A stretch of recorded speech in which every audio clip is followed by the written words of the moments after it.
Now, early this month, the World Bank lowered its economic growth forecast for Kenya to about 4.9% this year, which is the slowest pace since 2011. That compares with an April forecast of about 5.5%, slower than last year's GDP expansion of 5.8%. Now, the Washington-based lender says a government-imposed cap on commercial lending rates, a drought, and two disputed elections have weighed on growth this year. It pointed to delays in spending cuts, weak credit extensions, and political uncertainty. Now, the firm suggested fiscal consolidation with austerity measures and jump-starting the recovery of credit growth to the private sector in order not to jeopardize Kenya's hard-earned macroeconomic stability. It also said it should mitigate weather-related risks by climate-proofing agriculture. Well, joining me in the studio to discuss this and certainly the outlook for 2018 is economist Edward Kusewa. Welcome to the studio, sir. Thank you very much. Now, as you heard there, the World Bank says the economy will essentially grow at the slowest pace in about 5 years.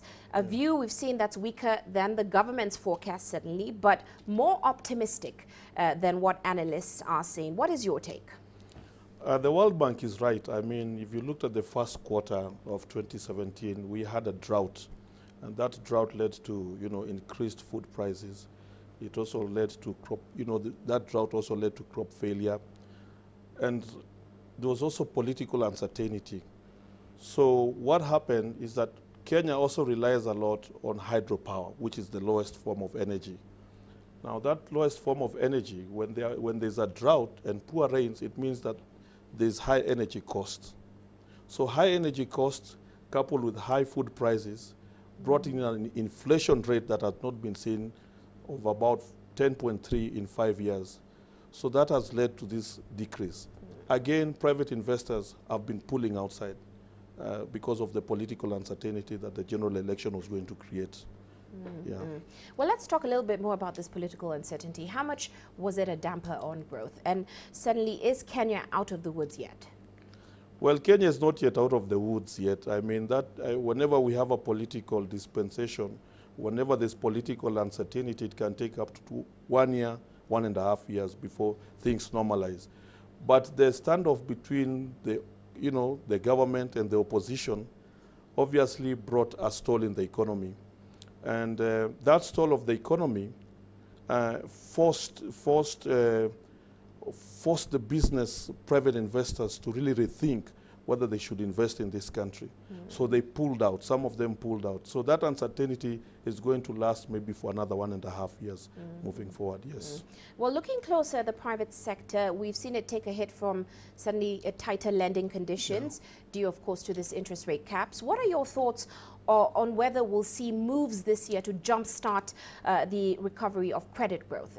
For example, that interest rate cap, we've seen the central bank governor ask for that to be removed as well. Are we going to see the government make a move on that? Yeah, well, we are anticipating that the government is going to act on that interest rate cap. There's been a slowdown in economic growth because of that. And this is because, commercial banks are not going to lend anymore to SMEs and subprime borrowers at that 4% above the central bank rate. So definitely they have to review it.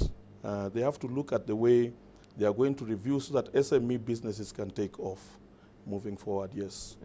And what is your outlook for lending growth going forward? Are we going to see the banks sort of step up? I mean, they need to look at the risk that is associated with lending. So long as that risk is not there, so long as they don't have confidence in lending to SMEs and other kind of small businesses, then commercial banks may tighten what they give, the loans they give to SMEs and subprime borrowers. Now, it has been a tough year for the banking sector, especially we've seen some bank failures this year. What is your outlook on the sector, and certainly how are we going to see their balance sheets changing in 2018? Yeah, the decline was due to reforms in the banking sector brought by the increase of non-performing loans. And, as I said, what commercial banks are thinking is that they would rather lend to the government. It's less risky lending to the government than lending to private sector. So the banks become risk averse And therefore, they have a strategy to lend more to government as opposed to lending to the private sector. Yeah. Well, how serious is this issue of non-performing loans in the banking sector? We've already seen Chase Bank went into receivership. A couple others did as well. What could we see more shutdowns in the new year? I mean, so long as the profits keep on going down as far as commercial banks are concerned, and there's a compression of their net margins, then definitely they could be shutdowns, because if you look at some of their loan books have really gone down.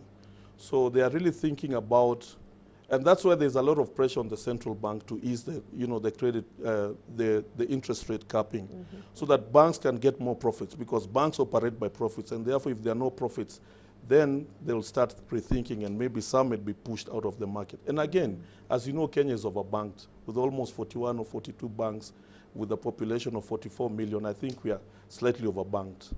So there may be consolidation of banks, and they may, think about mitigating, especially if their net margins are affected. Yeah. Well, on the political front, we know President Uhuru Kenyatta, he's kicking off his second term now.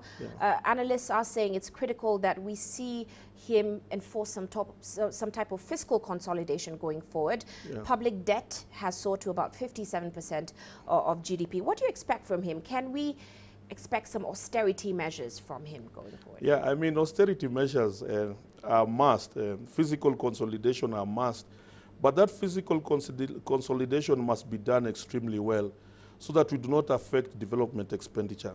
If we can do physical consolidation and reduce recurrent expenditure and government spending, then it will be a good thing. But it must be done in such a way that it does not affect, development expenditure and expenditure that is meant for roads and for development projects. So physical consolidation is a welcome. Austerity measures is a must, but it must be done extremely carefully, so that we don't have a scenario where we are doing physical consolidation, trying to reduce the debt at the expense of development expenditure. And we do know that there's a Eurobond coming up next year. The government is planning to reissue. What are your thoughts? And of course, the concerns around Kenya's debt profile and how, hefty I mean, it the is. IMF debt ceiling is around 50%. We are way above that 50%. Obviously, we are going for a syndicated loan to be able to start repaying the loans that have existed over a period of time. So we are looking at coming up with another Eurobond. First of all, take care of that 750 syndicated loan that was existing. So I think we have very little choice, because we are not exporting. We are not an exporting country. So getting revenues, from domestic demand is a problem. So we really need to come up with new methods of raising revenue.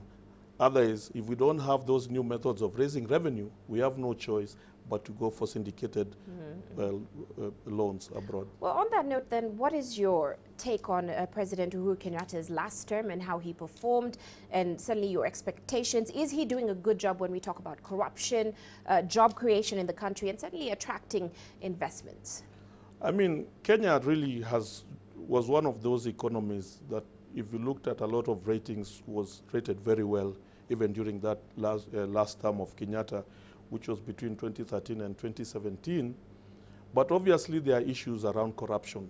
Though we enacted a new constitution, and that constitution brought in certain institutions to curb corruption, separation of powers was one of the things that was brought about to curb corruption. But there's still a lot that needs to be done. Again, we really need to, we have a huge informal sector in Kenya. We need to formalize that sector so that we can start creating jobs. Yeah. Well, many thanks for joining us in the studio. Many thanks for giving us your insights, and certainly Happy New Year Happy New Year to you. Of course, that was Edward Kusewa. He is an economist.